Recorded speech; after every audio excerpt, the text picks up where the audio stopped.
problem of mine. It's a problem I find living a life that I can't leave behind. There's no sense in telling me the wisdom of a fool won't set you free. That's the way that it goes. It's what nobody knows. While every day my confusion grows.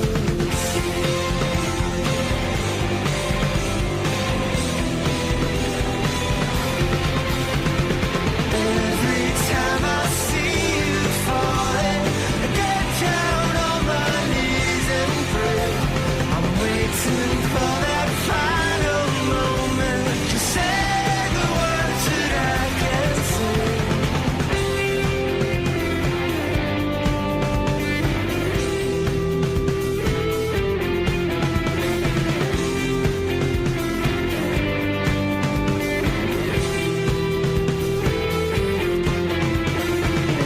I feel fine and I feel good. I feel like I never should. When I get this way, I just don't know what to say. Why can't we be ourselves like we were yesterday? Well, I'm not sure what this could mean. I don't think you're what you seem. I admit to myself, if I hurt someone else, I'll never see just what we're meant to be.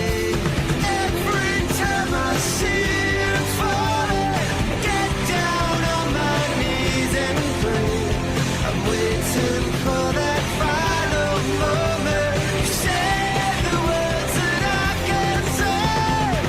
Every time I see you falling, get down on my knees and pray. I'm waiting for that final moment to say the words that I can't say. Every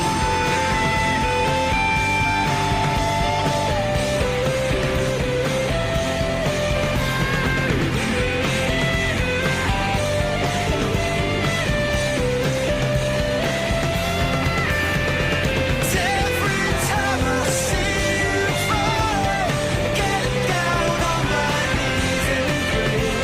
I'm waiting for that final moment to say the words that I can't say. Every time I see you falling, get down on my knees and pray. I'm waiting for that final moment to say the words that I can't say.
Good evening, family.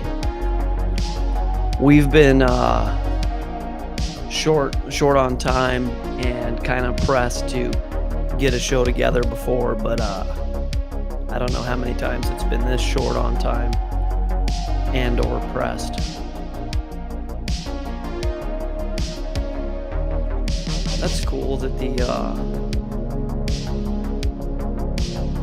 leg is still there. That's a nice new addition that we've added to the production. I like to talk and then have my voice like come later. It's like the speed of sound. We're learning about it right here, so I apologize about that. Happy birthday, Morsey. That's awesome. King of the Nerds. You know what's funny about King of the Nerds is the clothing company we used to have was called A10. And A1 means the best, right? Oop, look at that. Like A1 steak sauce, A1 insurance, A1 pizza, whatever. And then to be a zero means to be a nobody or a loser, right? So the clothing company that I had when I was a teenager, the snowboard clothing company, was called A10. So yeah, King of the Nerds. That's kind of on brand for me. So I accept that mantle. Okay, so we had some medical a medical situation. I would like to report that everybody is well, no fevers, no issues. So God is good. What we're gonna do tonight, this was actually an idea that Chloe had. And the idea is watching a film that I made called The Princess Agenda, which is another short film. Apparently, I can only make like a 10-minute film. So, but we were having a discussion on our Discord last night about calling your daughter Princess and whether or not that's a good idea. And I mean, the short answer, I would say no, it's not a good idea. But we started talking about why it's not a good idea and what you should call your daughter and son. You know, what kind of like framework you should address them with, because names are important. What we say with our mouth is important. Not a lot of people know this, but abracadabra is actually from ancient. I'm gonna say ancient, but from Hebrew and like Proto Hebrew and this kind of Kabbalist information. And what it is Abba, which is the father, uh, Abba Kadabra, and it's with my words I create, but it has to do with God creating. In the beginning, the Lord spoke, and so He spoke this existence, into reality, or reality into existence. I guess you could say either. And He did it with His mouth, and with some, if you watch my movie, the Operating System, I deal with the idea that maybe it was with the words of the Torah. But it could also have been like vocal cords, like this audio thing, like a sound frequency. And we're learning about frequencies and how important they are. So, what we say about ourselves is important. What we say about our children is important. One of the tasks that we have as parents is we help build our child's worldview, right? This is like all of these experiences you have in your childhood make you who you become as an adult. I say that as adults, we're just, the ghosts of our, of the past of our childhood or something like that. So the things that you experience, the things that you feel, the things that you see, this is what makes you who you are. So, when you're a parent, you want to make sure that you're modeling the right kind of relationship dynamic. If you're a husband, love your wife, and value her. If you're a wife, love your husband, value him. Children don't care what you say.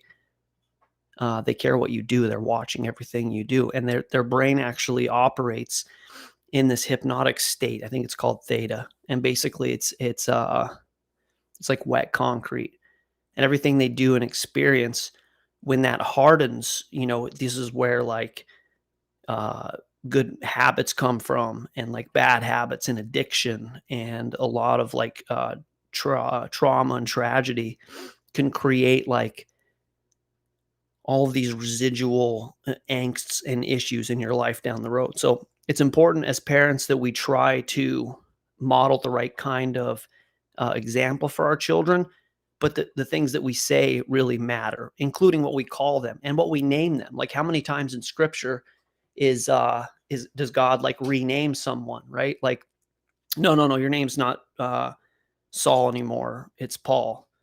It's not Jacob anymore. It's Israel. And that's important because, if you go name your kid something like accident waiting to happen, he's probably going to be accidental. If you name your daughter something like she will be promiscuous, I'm not necessarily suggesting you should do that. Obviously, the opposite of that, but she may become promiscuous. So you have to research the name you're giving them, what it means, and you don't want to call. I said this on the Discord last night. We had a dog named Dully, and it was short for dullard, and dullard is a dumb person. I think that they shouldn't say that, but that's what the definition is. And she ended up being a really dumb dog. And so we tried later to rename her Einstein, but it didn't stick. Right. So name your kid. Don't name him Einstein. Actually, I'm not a pro Einstein guy, but I think you get the picture. So now when you address them, when we say princess, right? Like, princess, you're so special, whatever.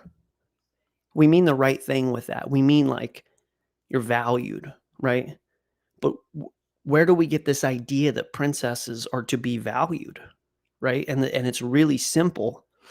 The propaganda of the god kings and queens pushed this idea because it would make you more likely to be subservient. It would make you more likely to want to be like them. It would be more likely that you would, just think, well, you know what? They're special. We're not. They are. Therefore, they should be in that position, and we should be in this position. So, we don't think about programming from hundreds of years ago, thousands of years ago. But this whole agenda of the king and the queen are super important and they deserve their position. The stars gave them their position, the sun, the moon, God, whatever. This was programmed into the children. And if the lottery plan, the idea of the lottery is, yes, you're poor and miserable, but every so often somebody gets this ticket and they win all this money. So someday you could be rich too. And very few people obviously win the lottery, but it's this little bit of thing to look forward to. And to do this with children, it's yeah, you could marry the prince and you could become a princess and you could have all of these things, and it's not true. You can't. I cover it in my documentary. You have to be born into it, right? The Queen of England has been the queen for 1,000 years and she's never going to die. Actually, she might be dead already. We don't know. But it's a carrot on the stick, and it's this idea of the little girl should want to be rich and pretty and worshipped because she is. I have that line in the show.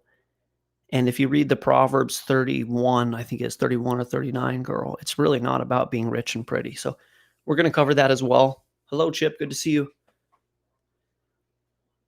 You like your name so much better knowing that. Yeah, Shadow Raid Legend. It's a great name. You should really like that. So we're going to watch the movie here. And then what I'm going to do is stop after each chapter. I think there's 5 or 6 like I do. And we're going to talk about it. And a lot of it's going to be off the cuff. I have a bunch of notes, a bunch of nobody can understand it notes. If you can pause it and read it, good luck with that. But yeah, we're just going to kind of see how it goes. So what I'm hoping to accomplish tonight is show you the pitfalls of why buying into the princess narrative is a problem. And I'm going to show the Disney, evil Disney information. If you don't know that, stick around for that. It's wild. All the subliminal messages, who Walt Disney was. We're going to cover that. We're going to look at romantic comedies and why this whole idea of, this notebook relationship is devastating, absolutely devastating people in their lives and their journey for love. So let's do it. Let's get started. And I'll try to pay a little more attention to the chat tonight, make it a little bit more interactive. I'm really curious your guys' takes on this because a lot of you are parents. A lot of you Most of you had parents, I would guess. And I don't know if you've really thought about this. Like, basically, the programming runs really deep, right? We were born into this system. We were born into this, like, basically as slaves, as serfs in the servant class system. And a lot of the programming people just aren't aware of, right? Like, it was normal for us in 1982 or 1984 to have a half-naked Nephilim redheaded mermaid that was sexually attractive, and everybody was like, "I wanna marry the fish woman." That's like a normal desire. That's not a normal desire. That's not a normal thing for children to be like, "Yeah, I'm into that. I'm into clamshell-topped mermaids. I hope I find one someday." Just an example, obviously. All right, if you've seen the movie The Princess Agenda, please bear with me because it's 11 minutes, which isn't a huge amount of time. I published it in December of 2019. I started this in 2018. It was the second film that I made against the advice of a filmmaker that I was working with at the time. He goes, "Nobody's going to like this. Everybody wants Disney. Don't take Disney from them." And I'm like, "I'm the voice of reasons, and I'm going to do stuff that people don't like. And I'm just going to tell that to them like fact, and they can deal with it." And people didn't take it very well. I got a lot of kind of negative feedback on this.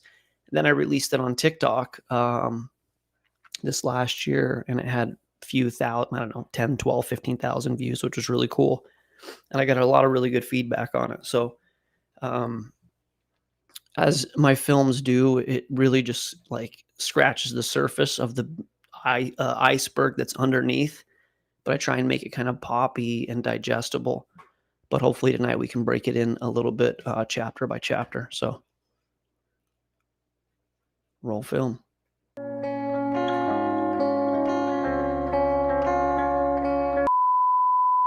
This is a public service announcement from your friendly neighborhood voice of reasons.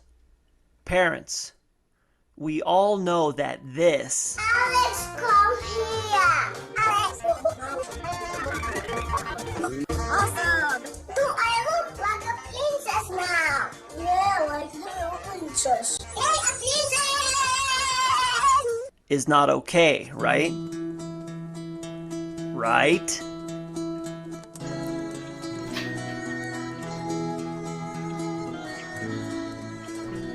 All right.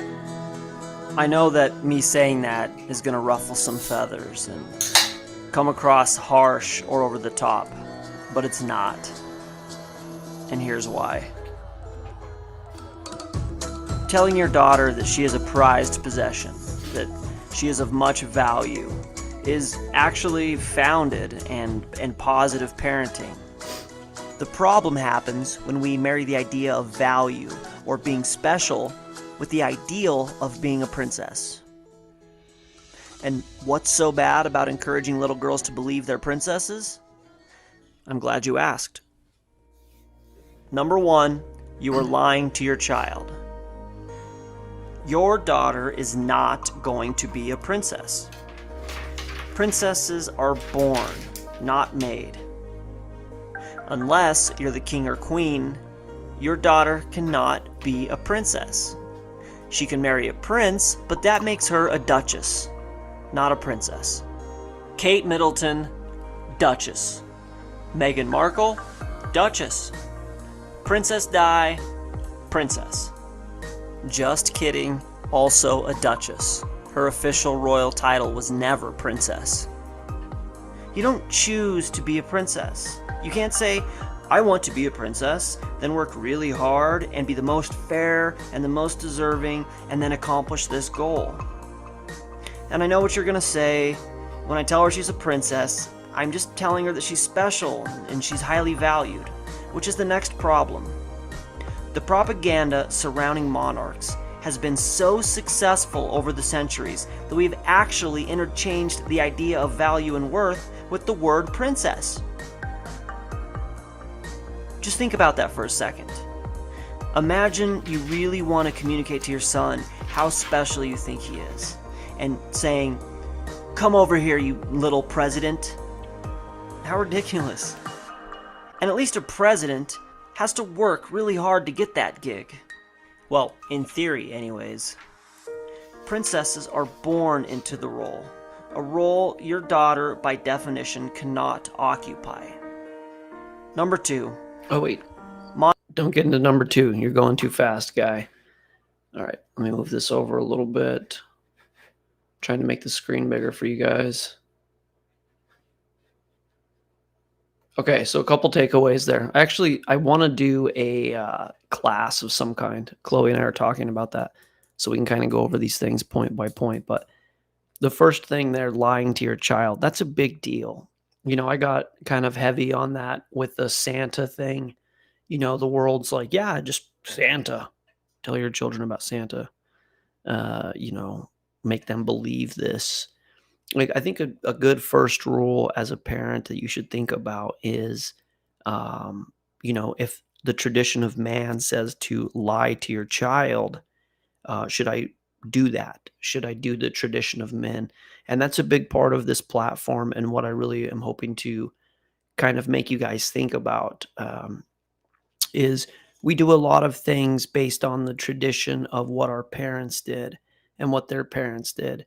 And when you find out how the social engineers have controlled this reality, basically, once you create the narrative and then you have the media and the education system teach that narrative as fact, then that generation that grows up with that reality being their history and their narrative, then they regurgitate that information.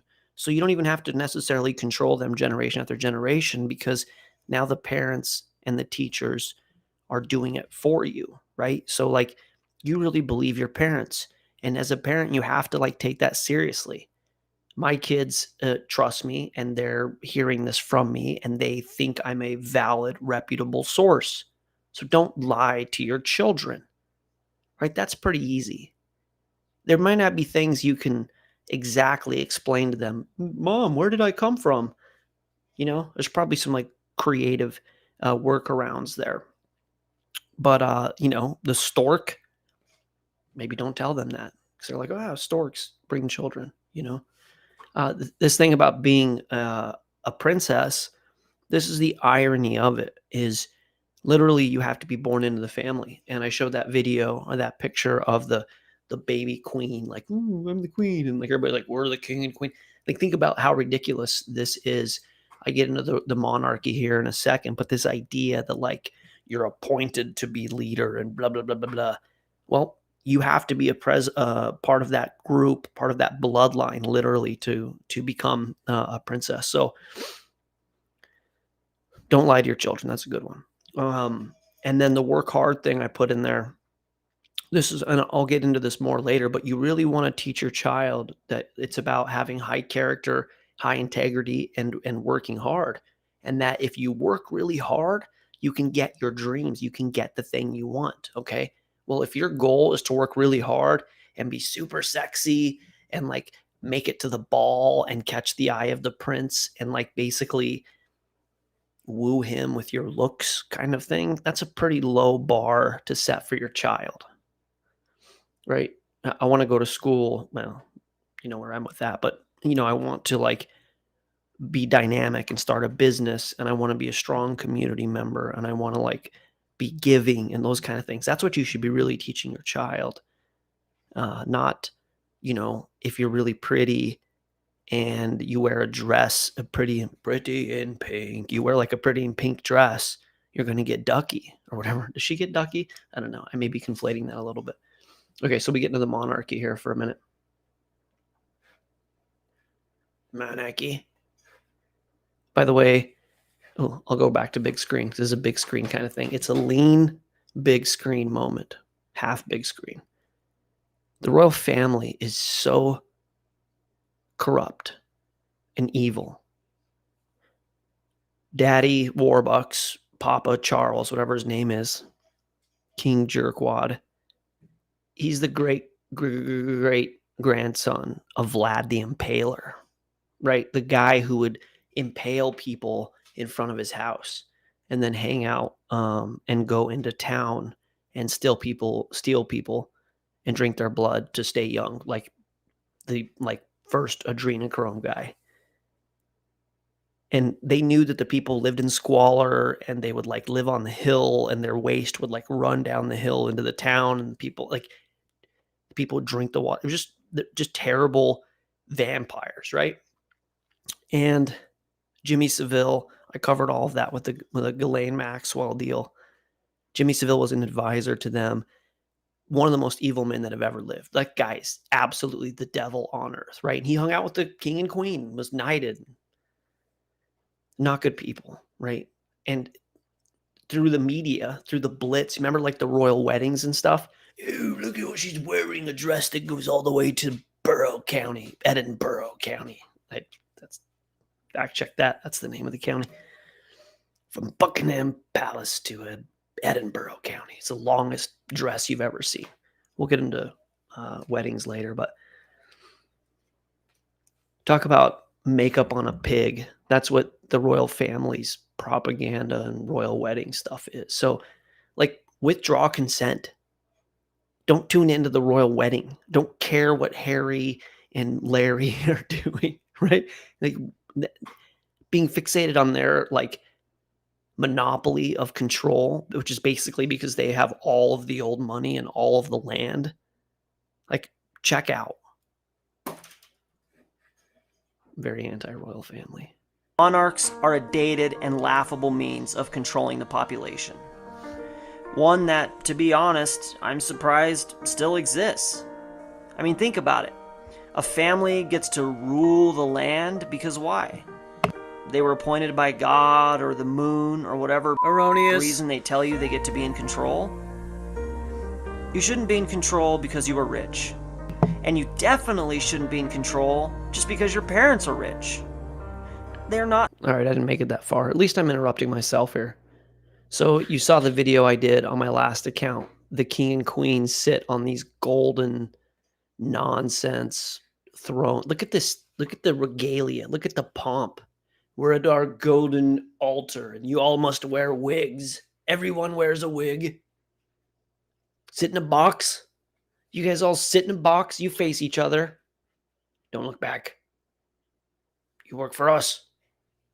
Right? Look at this golden nonsense with the throne, and here's her Edinburgh cape. And their chair, above their chair, is totally a pyramid with an eye in it. Oh, excuse me. Brutal. This is just absolutely brutal. Okay, so that's this. And then this whole thing. So this was initially, I said, whatever BS, but I had to pull it out because of the COPPA violation. But look at all of this. There's the Pope, right? The Pope's putting that fancy hat on her. You know it's legit. Look at that. Look at the hat that the Pope put on her. This must be God, right? This is God's work. She's got her black orb scepter. It's all witchcraft. Look at this picture. Look at this guy. Ugh. It's like the bad guys in Star Wars, like the, emperor and stuff. And this people bought into this. Like, they're like, oh, look at her, how beautiful she is. Look at this dude. All right, whatever. That was for John Madden, like play-by-play breakdown. You shouldn't be in control because you are rich. And you definitely shouldn't be in control just because your parents are rich. They're not special people. They just have all the money and are winning the information war with their castles and thrones and weddings and servants and crowns. And they keep this control because we let them. Because we buy their version of the story. So number 2, Her Majesty. Stop supporting their reign by consenting. And stop consenting by allowing, or even worse, fostering your child's unhealthy fascination with their money and power and fame. All right, so that's an important picture, and really the crux of my argument is that as parents, this guy's going to keep talking. As parents, we do this. This is the tradition of men. This is the accepted methodology. I got my princess girl here. She's got her popcorn.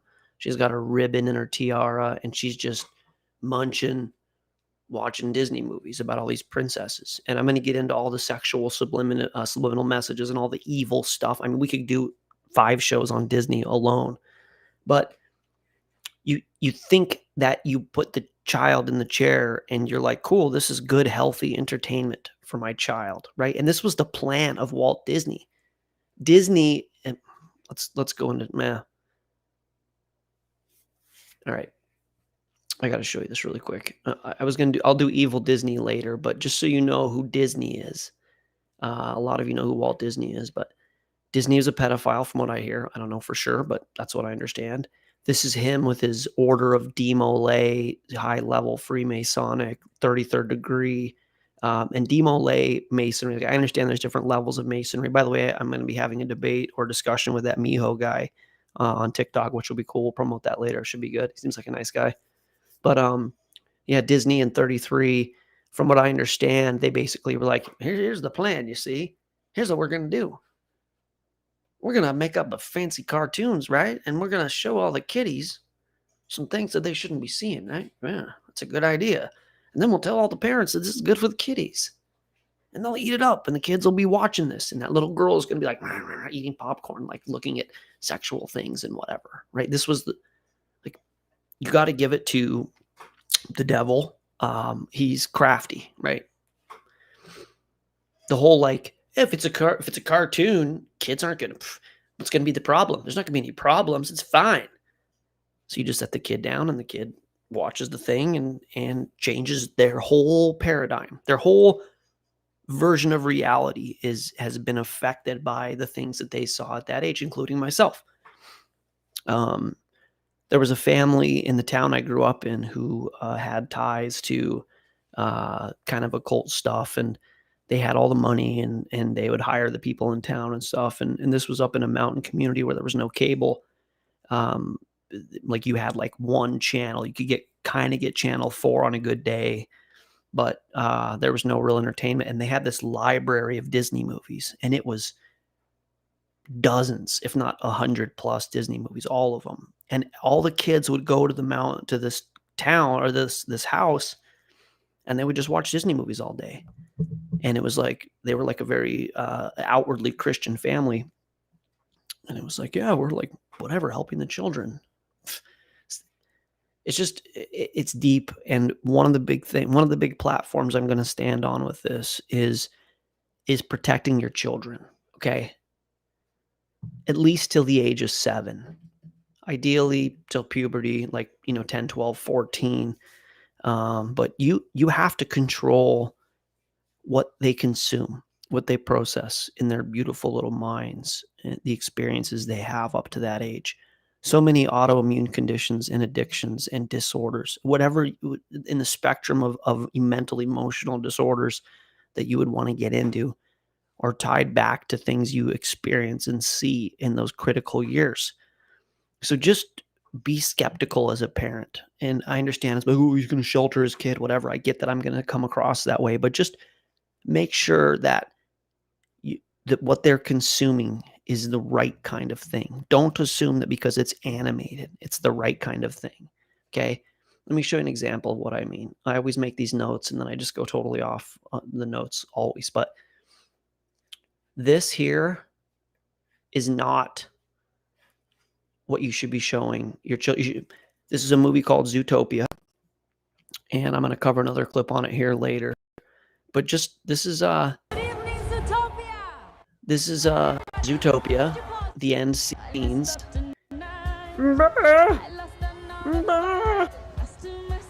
This is sexy Shakira emu goat head, whatever she is. Look at this. You're going to tell me that a child who doesn't know any better is going to watch this and not have like some feelings about it?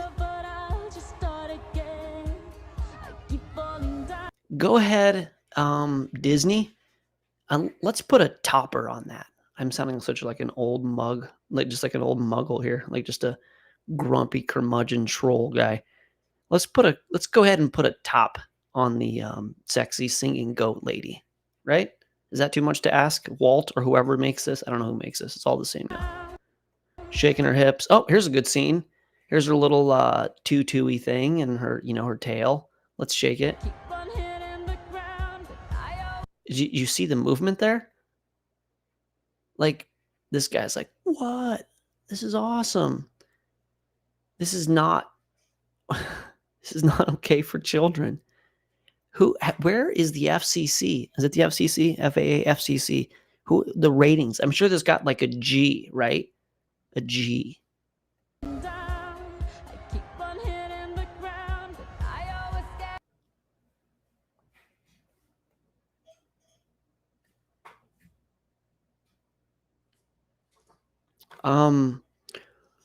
Let's see. I'm a dad. I've got a kid. Note to self.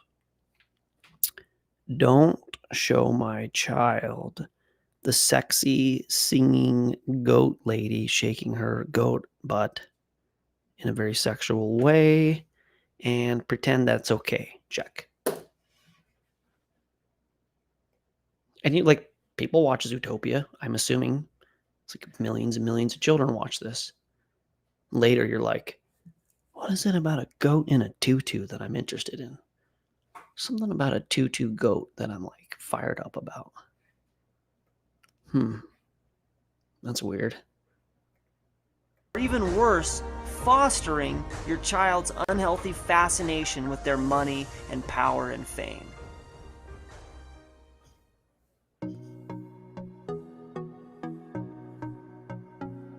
Number 3, you are not preparing your child for how reality actually works, which is a problem.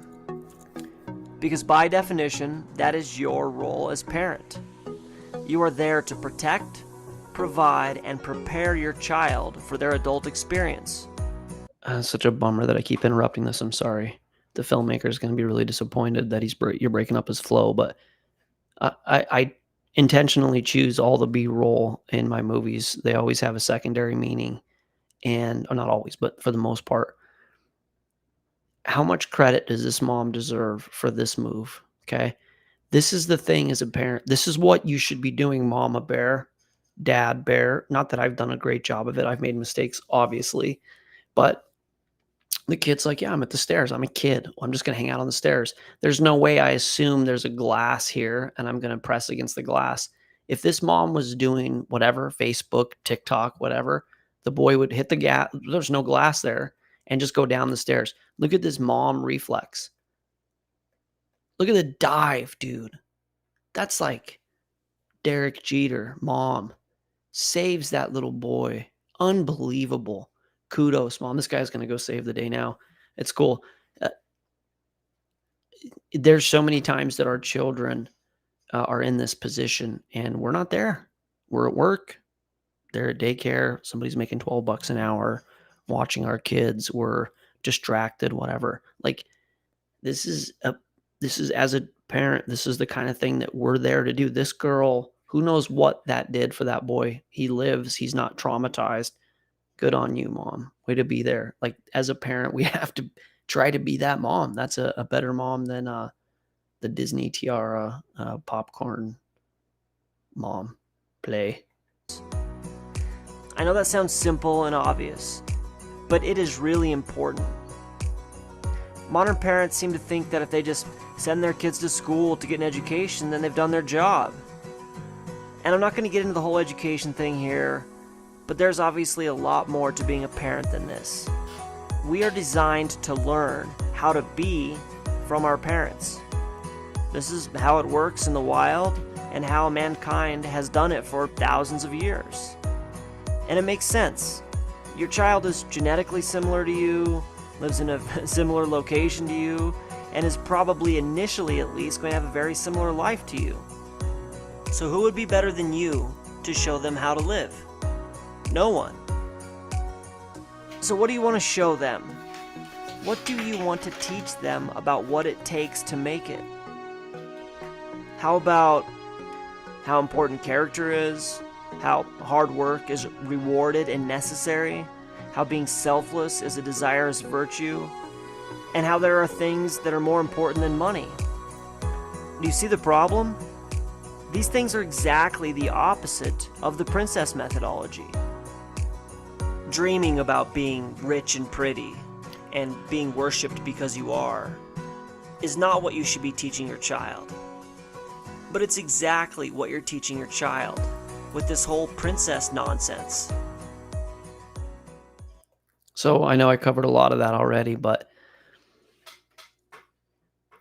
we need to try to have intention as parents.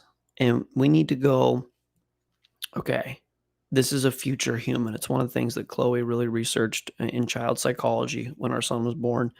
Um, he's not a kid. He's a he's a tiny human, or a tiny future adult. I forget exactly the terminology, but um, what kind of behaviors, what kind of attitude, what kind of perspective. These are things that we should really have an intention to do. Now, we don't particularly, because the system that we were brought in was basically, you have a kid, and as long as you get your kid vaccinated, and as long as you get your kid your 6-month and 1-month and 2-month checkup, and make sure that the doctors absolutely controlling the health of the child, and that the educator is absolutely teaching the child everything that the child needs to know, and I get the kid a good attendance record, and he makes the honor roll, and maybe if I really play my cards right, um, get a scholarship and go to school and get a degree, like maybe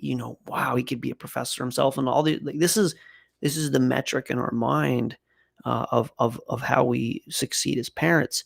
And it's very clear when you think this through that it's a product of the Industrial Revolution, and what I had mentioned with the I think his name is Charles Mann, that created our education system. It was really about people that would have an application in an assembly line and would go to war, for their country or things like that. So this is really what the system says, that this is how the metrics by how you qualify as a good parent. How many doctor visits, how early did you get your kid in school?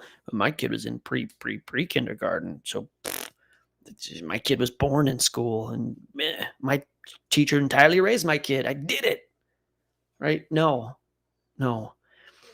And if we were booming as a society, if the human condition was just at an all-time high, and people were healthy and thriving, I would feel differently about this. But we've got this epidemic of addiction and suicide and autoimmune conditions.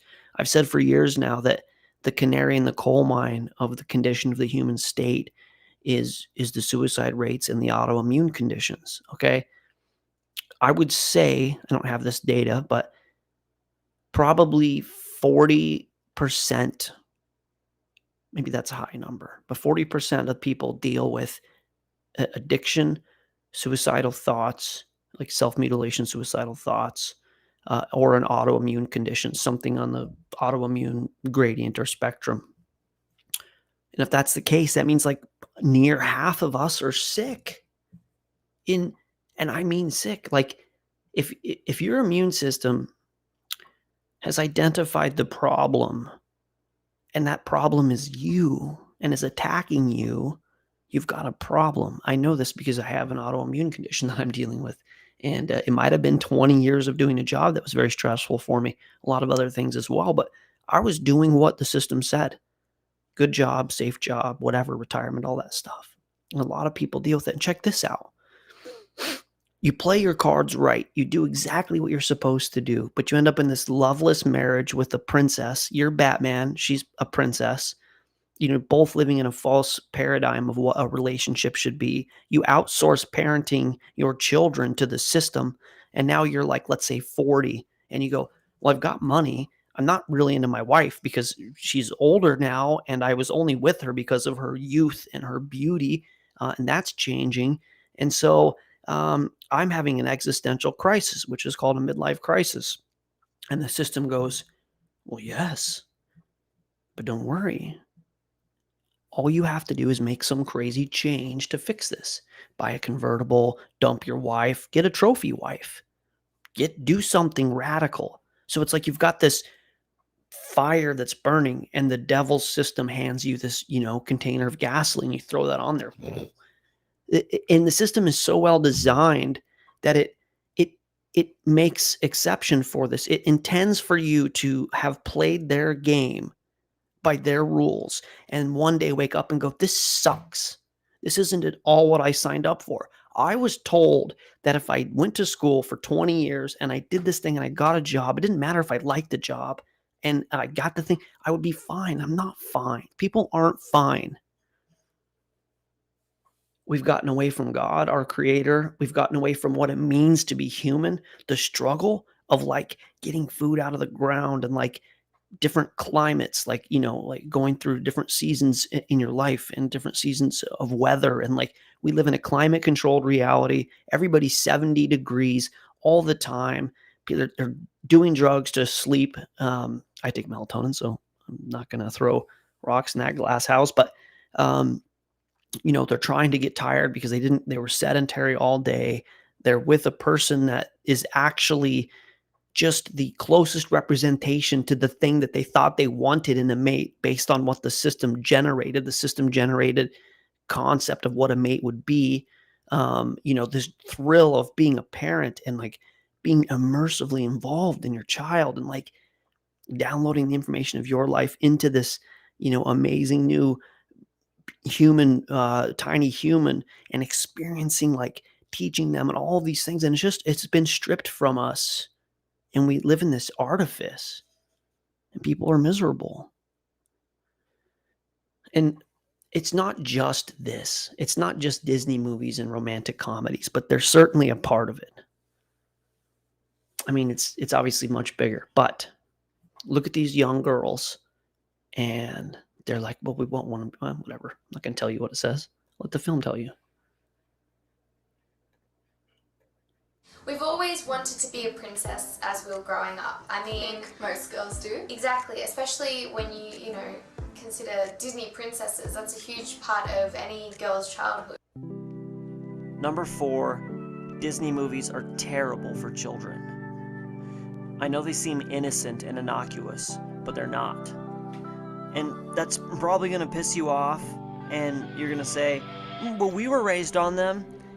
Look at how we turned out. Miley. And I'm not going to tackle the whole evil Disney thing in this video, but if you don't know this, Disney movies are filled with subliminal messages and a lot of other inappropriate things. One of your goals as a parent should be to keep your child innocent and away from imagery and situations for as long as possible. Being subjected to these kind of things at a young age can really screw a kid up. All right, so I should have showed the other version of this. I guess I could go to the other version of it. This one, when I released it, I got dinged for COPPA when that came out. So that's why all the and this is like, I cut out all the cuss words and all the things like that. So, but I want to go back to the tape here. Again, RIP John Madden. I need the telestrator. We'll cover this more in a minute, but this, if you guys don't know this is from The Lion King, and the dust that he blows up literally spells the word sex, S-E-X. And that's a problem. Here's a,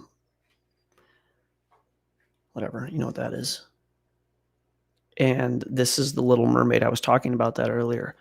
I don't know when the last time you guys watched The Little Mermaid was, but it is so sexual. It's unbelievable. Here's a little picture of her, a video of her, I don't know, learning whatever. She's absolutely naked, covered up by her hair. And look at the way she's moving. Right in the face. Like, it's just the whole thing. And this is like the G stuff. I'm going to show you a video later of the heavier stuff. But here's a good idea. Like, imposing on look at this. Here's Thumper. He kisses her. She kisses him, and he becomes filled with blood and obviously erect because of it. Good stuff. Good, wholesome entertainment. And not get too far into it, because I'll save the topic of all the dumb things that Christian parents do for another video.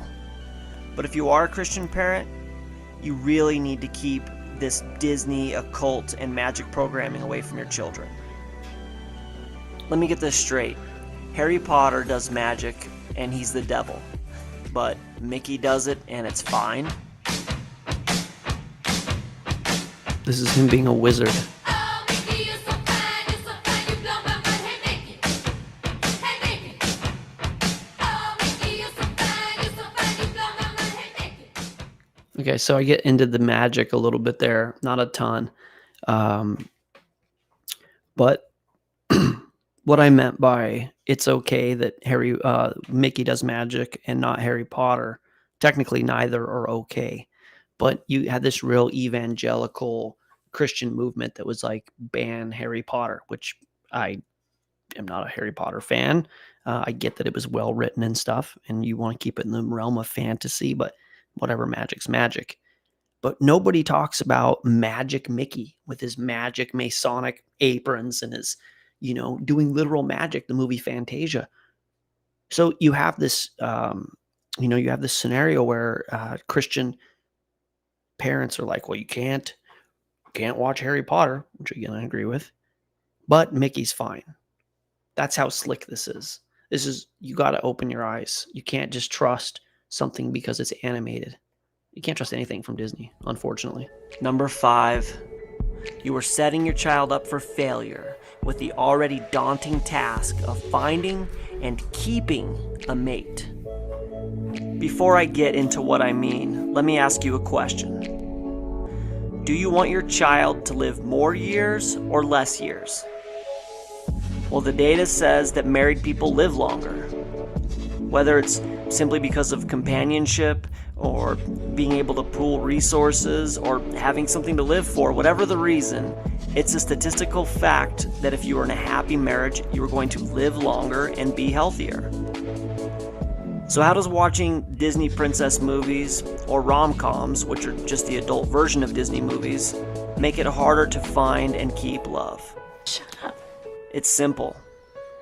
Implanting in the mind of your child an unrealistic picture of what a relationship looks like and what their prospective mate is going to actually be looking for is setting them up for failure.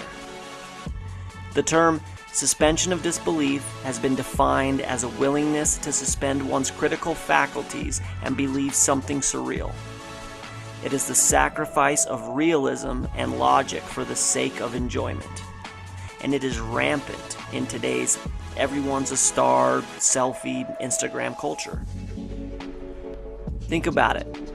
We have a society filled with unhappy couples, where the guys run around pretending that they're Batman and the girls believe that they're princesses, and relationships aren't lasting, which is a huge shock.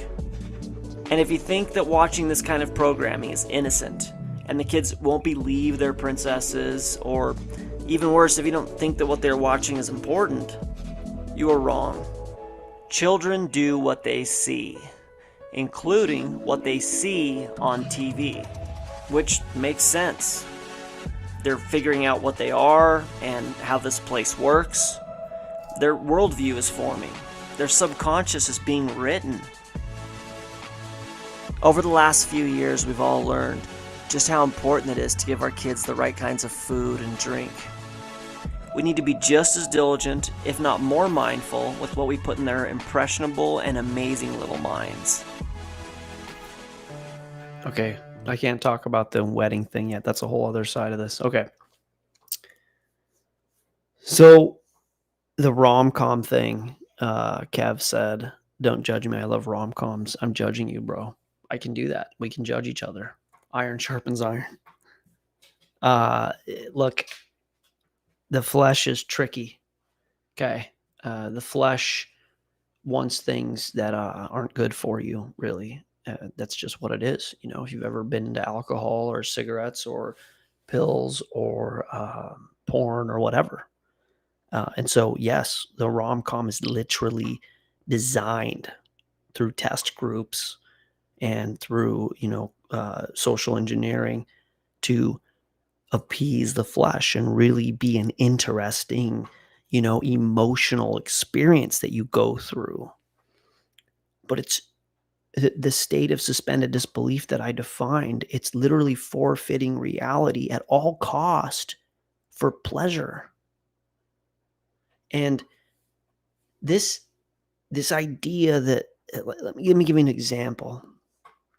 Girls, one of the tricks that is used in rom-coms, and it infects our society, is girls want a bad guy, right? This is like James Dean. This is like, oh, it's pervasive. Like, you want the bad guy, you want him to be edgy, right?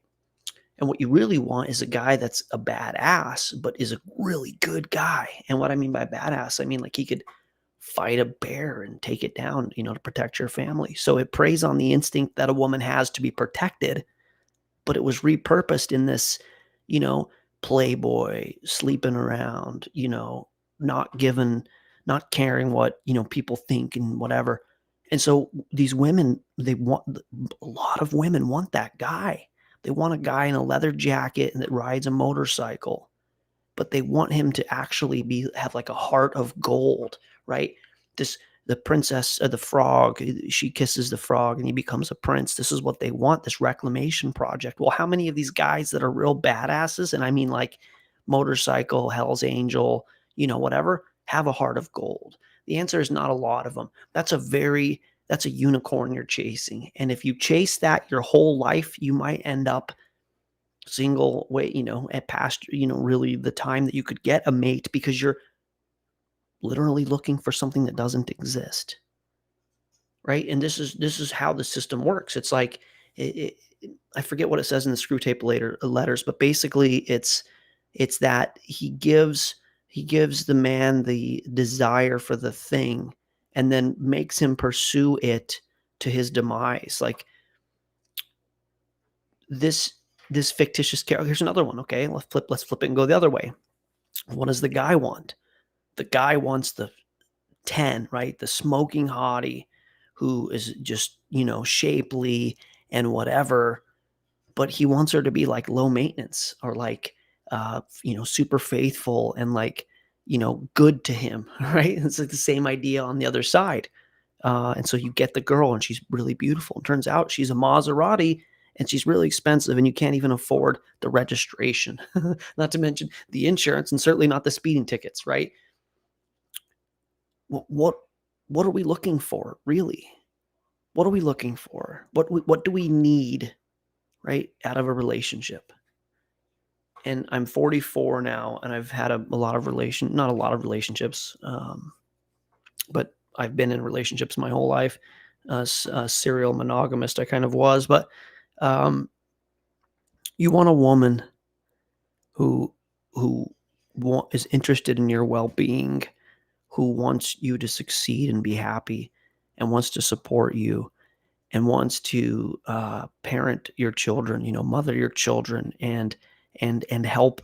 Women have this innate ability to, like, we call it nesting or whatever, but like find resources to like heal you and make you better and make you well and make you whole, lift you up as a man. In theory, you go out and you put it all in the field and you're exhausted when you get home, whether it's war or hunting, or right now I know it's some white collar job, but you come home in pieces and you want this woman to help rebuild you. Well, that's not what we have, right? You go and you get your butt kicked and you do all these things and you come home and now she needs something. She's been watching Oprah, generalizing, and has self-care, and she's got this thing and now she wants to go do this thing. And so you come home and now you're going to do this thing and you're burning the wick on both ends, and you get worn down, and it adds to it. Like, you need to be in a relationship where the man and the woman lift each other up and they're interested in one another, and not this worldly apparition, this thing that doesn't exist that you're chasing. And so what happens is you have this false idea of what the person should be, and then you get them and they're not that, and so you leave them, and then you go to the next person and you go to the next person. And we know through Huxley's work, Brave New World, that the New World Order system wants us to be promiscuous. This is a big goal of their whole operation, is for you to spread yourself out, be having sex with a lot of different people, not finding and rooting to someone. The Bible says marry the wife of your youth. That's very hard right now. It's getting married young is really a difficult proposition right now. there's this whole worldview like, you can't get married young. You don't know who you are till you're 35. You know what that really means? Go ahead and jump around from mate to mate until you're 35 and then find out how compatible you are, right? As you're like, you suffer all these traumas and tragedies and emotional, baggage and all the stuff that comes with it.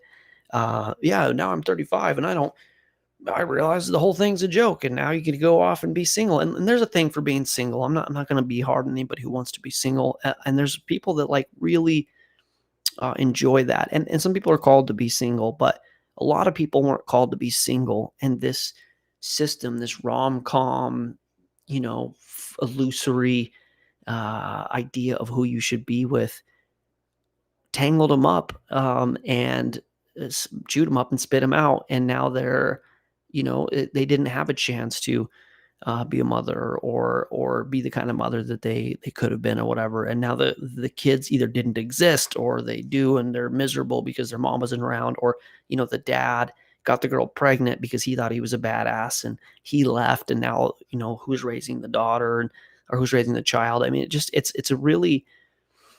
it's not a system. It's not a system that promotes wellness and generationally promotes wellness. The Bible talks about the sin of the father being passed down to the multiple generations. And there's a lot of people who hate God and hate the Bible, and they hate that line. Why would God discriminate against the kids who weren't even born? He's not. He's just saying this is how it works. The decisions you make affect your children and their children. This is just how it works. And we don't know this because we're in some amnesic state figuring it all out, by the system promoting whatever narrative they want to, where, we used to like hear from our mom and their mom, her mom and her mom. And we had this like multi-generational recipe for a cold, still we're all like, is it starve a fever, feed a cold? We don't know what to do with our children when they're sick because we didn't have, not we all, some people had amazing childhoods, but the mom wasn't there or their mom wasn't there. And so that information from, mother to mother to mother to mother was broken. The chain was broken. And now we go get the information from the system. And like, that's indicative of the entire way that we're living rather than hearing from our dad. And I come from a broken family. So clearly this is my bias, but rather than hearing from a dad who like gutted it out and made good and showed me how to love, my wife because of the way he loved my mom, I didn't get to see that. And if he would have done that, I would have seen it and I could have had a better chance to do it. And so my wife and I are like trying to figure this out. It's, we're doing our best with it, but the goal is to like equip our son to be able to go off and be successful. And I've said these in the shows before. I have Christian family and friends that married the wife of their youth, and now they're my age, and they are so strong and healthy. And those that could have stayed faithful to their wife, they've become one entity. They've grown together. The children are happy. I'm old enough to know people whose children are now married, and they're doing the same thing, right? Like what we do affects things much further down the line than we think. And God wanted that for us. God wanted us to have free will and to find our wife when we were younger and to grow together with her and to never be able to imagine not being with her and to have children and experience that next level or that next dimension of being not just a couple who, is buying a couch, but or whatever, going on a vacation, but no, like a couple who's actually a mother and a father now and learning that dynamic and growing old, and then the kids leave and like, hey, I did that, and being involved in their life and then passing that information down to, their kids and their kids' kids. Like that was the design that God had in mind. And the devil wants the inverse of that. He always wants to take what God's plan was, which was for our good, and say that God's a jerk and the plan is stupid and get us to go, make a left turn. And we're in that left turn, right? And now like what it means to be man and woman is going away, and what it means to be a family is going away. And like we're literally hell bent on this divergence from what God had intended. And I'm not saying it's obviously not just Disney movies and huge weddings and romantic comedies, but all these things play into it. I made a note when I was watching that in my generation, as a teenager, Friends came out in Seinfeld. And I literally just figured promiscuity was like this cool rite of passage. And I was excited to like grow up and be promiscuous in New York City or whatever, right? That was a part of it. The idea of there's more fish in the sea, you know, this imagery of this perfect cover girl. Again, I'm dating myself here, but you know, she's perfect. And I want the cover girl. And I go and I meet a girl and she's not like the girl on the cover. Well, I'm going to go find another girl. I'm going to go find this girl. I'm going to go find my soulmate. Look, God may have made a man for a woman and a woman for a man, a very Adam and Eve idea. In Hebrew, it's called Bashirta. It could be, but even if God did make one for one, the chances we find each other are very unlikely because I can blow it. You know, my wife can blow it. That there's a good chance that doesn't go through. But this romantic comedy idea that like, if I just find the right one, then all of my other deficiencies will be gone. They will understand me for what I am. How about the girl that's like, you know, you don't realize that I'm this princess that I am. I'm a princess and you don't worship me for the princess that I am. So I'm going to keep bouncing around till I find the guy who says, wow, she is my princess. Let me serve you, your majesty. And like girls, there's literally girls who have spent their whole life trying to find the guy who sees her for the princess that she is, rather than becoming the princess that God intended her to be. I said princess. Good. I'm programmed. But that reminds me that I want to talk about what we can actually call our child. We had this discussion last night, which is what kind of restoked this idea. We talked about how princess means royalty, royal family. And like, look, our father is the king. So maybe we do mean princess, but in scripture, it doesn't talk about us being royalty, even if we're sons of God. I know that terminology is in there. So we got to think of a different name. And I was thinking about it. I kind of thought about it after the discussion. You know, we were saying blessing, gift, you know, oh, you're such a gift, whatever. How about just child of God? Like, how about child of the Most High? How about that's what we call our kid? You beautiful child of the living God, made in the image of your Father, the Creator. That kind of terminology. Not, you know, want to be Queen Elizabeth or Princess Markle or whatever their names are. Maybe that's what we can, and it's important what you say to your kids. It's really important what you say to them. Hey, princess, I know what you mean by that. You have much value. You're very important. Cool. Hey, you amazing child of God. We would discuss like angel. Can you call him angel? I'm not there on that, but something adding value, adding worth. You know, not princess, anyways. So there's a lady up here who's in her 70s, and she's just an absolute gangster of a woman. She had a bunch of children, and the children are all up here, and they all love her still, and they come and plow her driveway, you know, in the snow and make sure that she's got pellets in her stove and all these things. And she's just a matriarch. She's an actual matriarch. And she talks about her husband's mother. And this girl is like this demigod figure.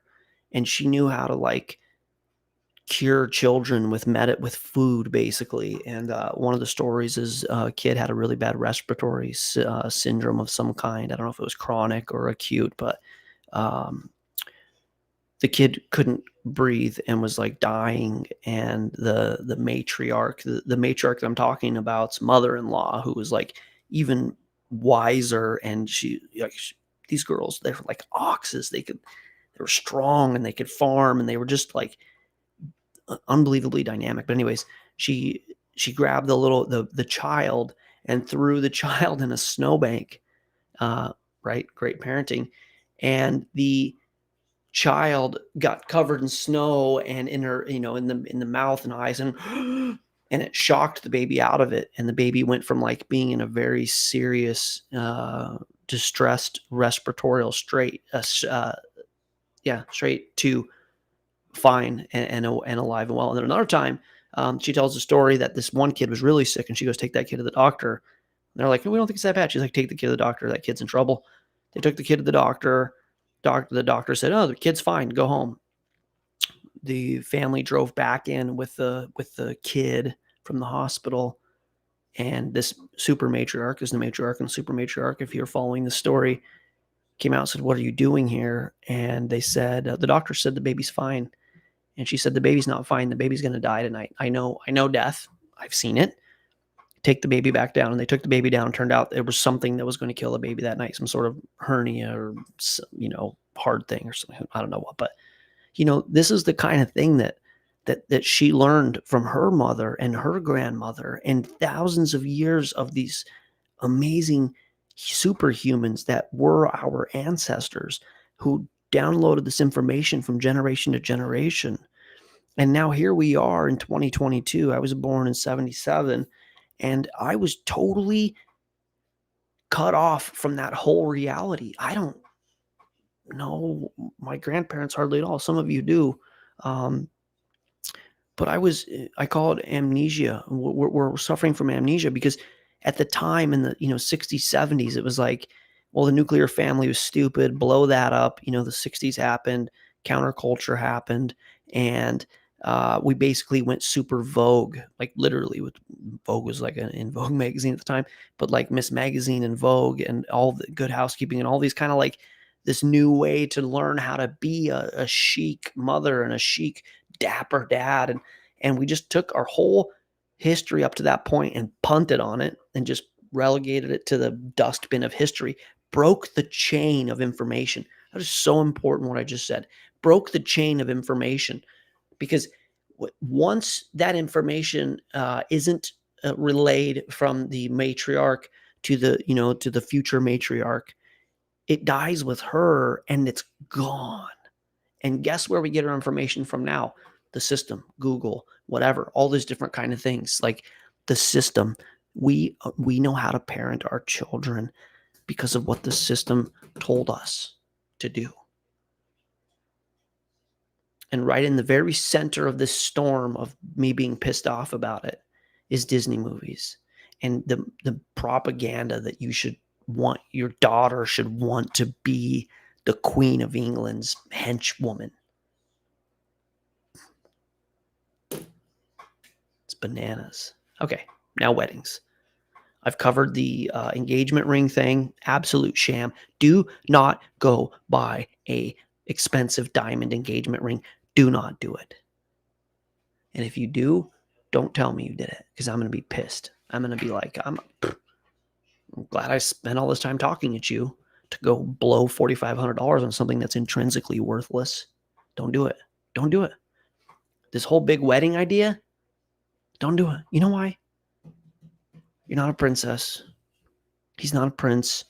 And this whole regalia is a representation of the synthesis of what love is supposed to be.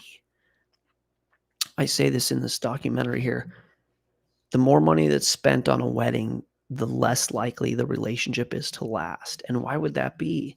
Why would that be?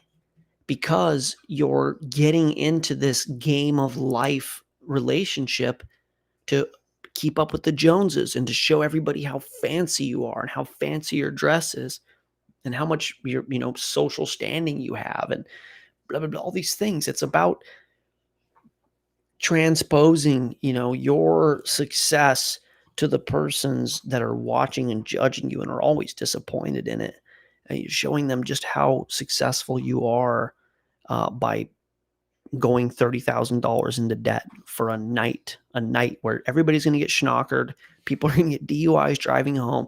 There's going to be all this promiscuity. It's going to be a series of letdowns.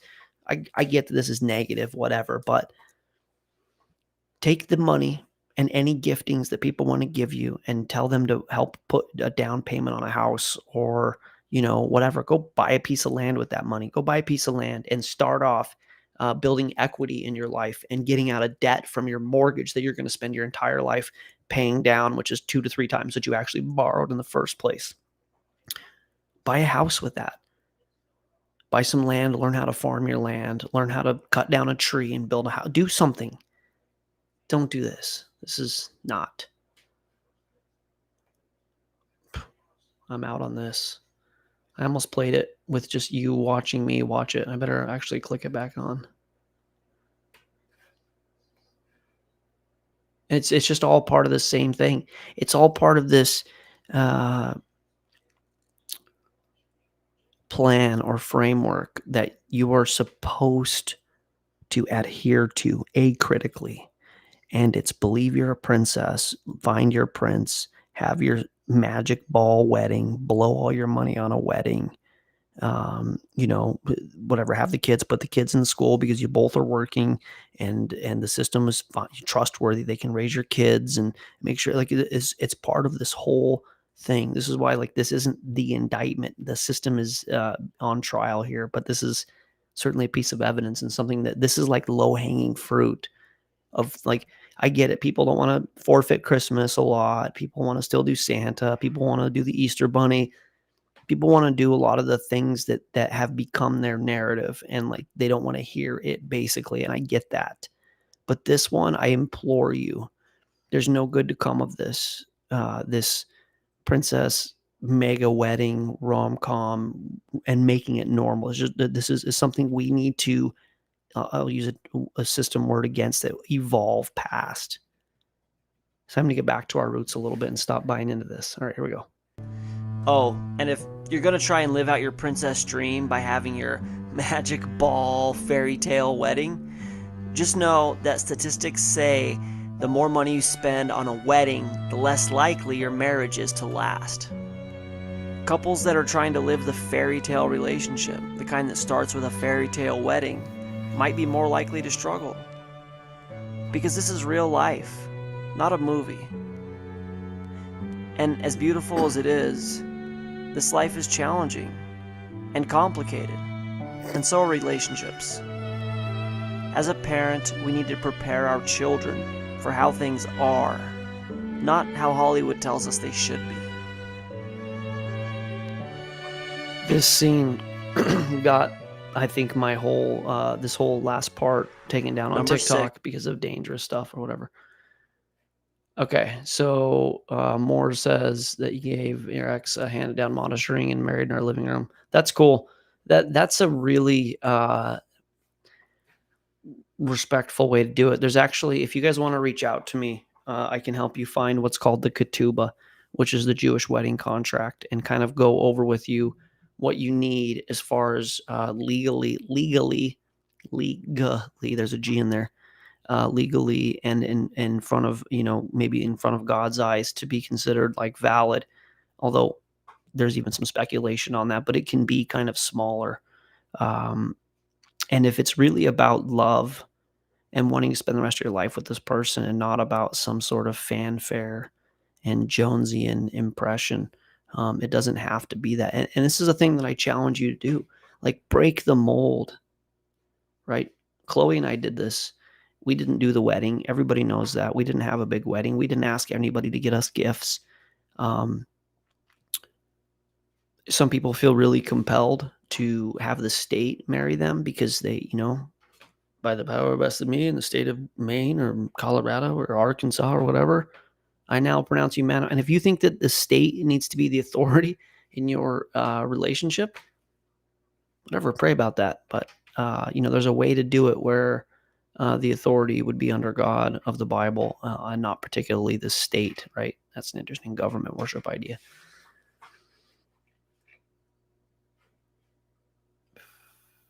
That's awesome, Jules. Really cool. Getting baptized together and having communion instead of cake. That's brilliant. And that's it. Find a creative solution. We have to stop doing the things that our parents did that put us in this position, right? And I don't fault our parents. They were just doing what they were told. Stop doing what you were told.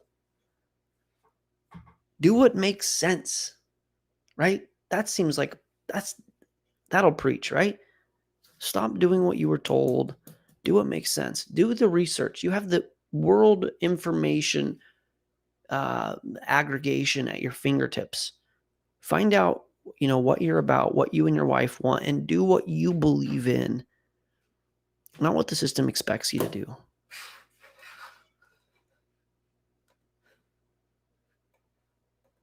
And this will be my last point. When your child is looking for a hero in the realm of fictitious characters, the hero that they are actually looking for is you. So stop finding ways to outsource this responsibility and be the kind of person that they need you to be. All right, that's all. Mass formation psychosis. That's funny that's what came up next. Still playing. Oh, so yeah, that's the gist of it. I want you guys to be happy and healthy and whole, and I really believe that the Bible lends to that. Like the narrative of the Bible it says to be well with you. I think things like not stealing or killing, murdering, like honoring your parents, honoring God. I think these resting one day a week, these are very successful behavioral plans.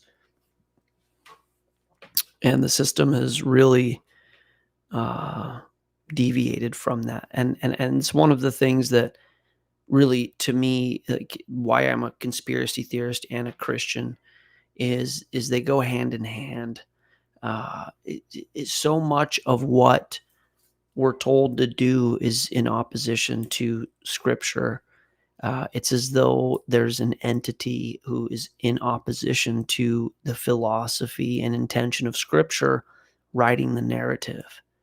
And that seems really on par to me of this idea of God v. the devil, right? And so I get that a lot of people aren't willing to do this. And a lot of them because their parents did it and they were happy. And that's great. But a lot of Christians just kind of do what everybody else does and then go to church on Sunday and say Jesus a lot. And I just think if you look critically at the way that you're living, and that sounds critical. I'm a sinner. I'm certainly not perfect by any means, but a lot of the things that we do are the world's expectations, like Hallmark and Disney, and the government, the banks, the healthcare industry, Rockefeller and Rothschild, and these people have huge influence in why we run to the doctors and why we trust our kids in the system. And it's just really look at it critically. There's no excuses right now. If they shut down the internet, there will be an excuse. You figure it out without having all of the access to the information. But as of right now, there's medicine information you can access. There's ways to school your child at home. There's unschooling, which is really cool. If you love to prepare your child to be very adaptive and successful based on their character and work ethic and the way they use their brain, and not because they have a piece of paper that they spent $60,000 on that is only valuable to people who put value into something like that for some job that's super replaceable because of automation and whatever else. So it says in Scripture that my people die for lack of knowledge, and we can't use that excuse. We have to think critically. Right. And that goes right down to how we parent our children, because you're creating their reality. You're creating the reality of your child. You don't see it because they're just these little people. But eventually they're going to be adults and they're going to remember what you were and how you were and the things you taught them. And if you just teach them to pull up a chair and put on their tiara and watch a Disney movie, you can do better. You can do better. Right? Like, I say at the end there that they're looking for a hero, and the hero they're looking for is you. That's physiology. That's anthropology. That's how this works. The child is designed in this hypnotic state to watch what you're doing and want to do the things that you're doing, right? So if you're the husband and you're building a house, and I got a neighbor who killed a deer and they like cooked it up and made jerky and all this stuff, and like the kids went and saw him hunt, and like that's what those kids are going to be able to go kill a deer. I couldn't kill a deer. I'd like have the deer in my sights, and it'd be like, oh, deer, and I'd be like, I can't shoot you, and it would get away, and I would starve to death. So watching your dad do that kind of thing and having that ability would make you not so dependent on the system, right? And if your mom knew how to make aloe. She made aloe in her garden and garlic, and she was making her own antibiotics and like, knew how to like can food. And like, we've got people in our Discord group that can and have like this, have X amount of food stored up. And I'm like watching what they do. And I go, that's so awesome. You have that skill. Like, that's what they're going to teach their kids. How cool is that? Go figure out how to build a house. Go figure out how to plumb a house. Go figure out how to grow a garden. Figure these things out and show your children that, right? We used to do that. And where we're living now, we see a lot of kids who are multi-generationally farmers and, people that survive brutal winters up here, and they know how to do it. And it's so cool because they learned it from people who did it, and they're sustainable. And they're healthy, a lot of them. Some of them got some issues, cancers and stuff from all the agriculture stuff. That's a side note. But most of them are like in their 80s and still kicking ass. So a lot of people in the city aren't going to be able to say that because the repurposed system isn't great for humans. So I'll stop rambling about it. If you want to watch the full movie without me interrupting it, it's on my YouTube channel. I appreciate you guys tuning in. I'm not sure what we're going to cover on Thursday. Thank you guys earlier for your prayers for the family. We're doing great. Thank God. We are going to move over to TikTok for the after party. A couple of comments here. Country folks can survive. Exactly, Jules. And think about this. If you wanted to control a society, if you had a group of people who were totally self-sufficient and interdependent in their own community and could farm and could, do their own medicine and do their own things, and they could exchange services and whatever, how are you going to control them? And how are you going to tax them? It's very hard to do. You don't need a federal system. You don't need some sort of, empire over you. If you're like, yeah, we're doing fine. We're good. We got it. We'll plow the roads and we'll figure it out. Thanks. Right? They obsoleted us intentionally so we would be dependent on them, right? Think about that. They obsoleted us so we would be dependent on them. For shame. For shame. No, not for shame. Let's just get out of it. Let's do better. Let's do better. We got this. We got this. It's time. Okay, where's my video? I will put this up. Turn it down. It's really loud. All right, guys, we're going to head over to TikTok. Thank you for joining. Thank you for being here. I really appreciate the opportunity to speak with amazing people and share this information. If you have any questions, reach out to me on Discord. We're going to do a lot more of this kind of thing where hopefully there's action items. So I don't take you for granted. I appreciate you guys. God bless you. Thank you for tuning in. We'll be back on Thursday. Head over to TikTok for the after party if you want to chat. End transmission.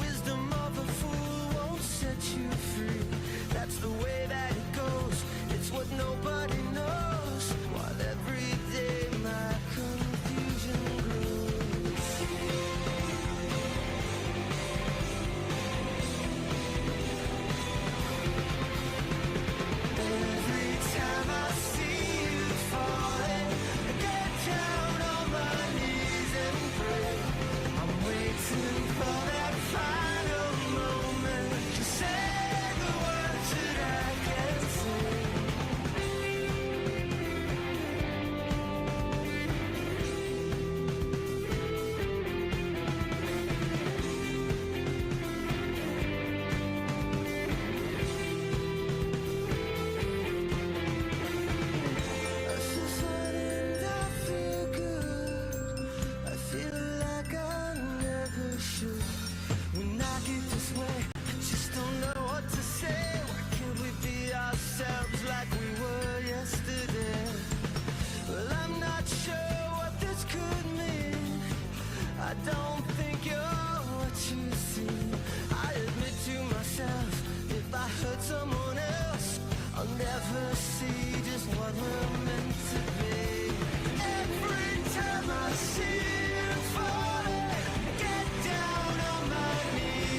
Bye.